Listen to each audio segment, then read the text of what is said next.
আজকে আমির হামজা সাহেব আগে কিন্তু এরকম উল্টাপাল্টা কথা বলতো না, বলতো, কিন্তু তাকে যে পরিমাণ অত্যাচার করা হয়েছে আমি তার আইনজীবী হিসেবে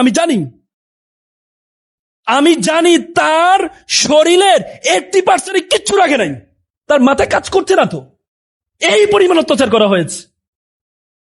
নিজে বলে ভুল করে আবার ক্ষমা চাচ্ছে, কেন? অবস্থা নেই তো। এই পরিমাণ অত্যাচার করা হয়েছে, এই পরিমাণ অত্যাচার করা হয়েছে। অত্যাচারের কাহিনী শুধু তার থেকে সামনে বসে একটু শুনেন ভাই, একটু শুনেন। আপনারা তো হুট করে একটা কথা বললে তাকে কাফের বানা দিচ্ছেন। একটু শুনেন কতটুকু অত্যাচার পাইছেন আপনি, কতটুকু অত্যাচার আপনি এর মধ্যে সহ্য করেছেন, একটু শুনেন ভাই। আমরা আলেম সমাজ, আলেম হচ্ছে আমাদের রত্ন, এরা সবাই কওমি আলেম সবাই আমাদের রত্ন। এদেরকে আমরা যদি সমালোচনা করি তাহলে একসময়, আমি আবারও বলছি, দ্বিতীয় হাসিনার জন্য আপনাদের অপেক্ষা করতে হবে। এই জন্য ফতুয়া দিয়েন না, এক জায়গায় বসে ফতুয়া দেওয়া দরকার নাই।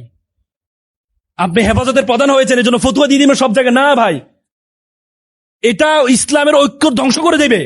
এটা করবেন না ভাই, করবেন না। আগুন লাগছে, যে যে দিক থেকে পারে আগুন নিভাতে হবে। ডানে যাবেন নাকি বামে যাবেন, পিছন থেকে আসবেন নাকি উপর থেকে আসবেন, এই নিয়ে দ্বন্দ্ব করেন না, এই নিয়ে দ্বন্দ্ব করেন না ভাই। নতুন বাংলাদেশ তৈরি করার এখনো সুযোগ, নতুন বাংলাদেশ তৈরি এখনো সুযোগ আল্লাহ তাআলা আমাদেরকে দিয়েছে প্রত্যেককে। প্রত্যেকের ভুলের উদ্যোগ কেউ নয়, আমি সহ। আজকে আমি যতগুলো কথা বলেছি এটার মধ্যে কমপক্ষে 50টা ভুল পাবেন আপনি। আপনি যদি আমার 50টা নিয়ে আলোচনা করতে চান তাহলে আপনি 1000 ঘন্টা আলোচনা করতে পারবেন।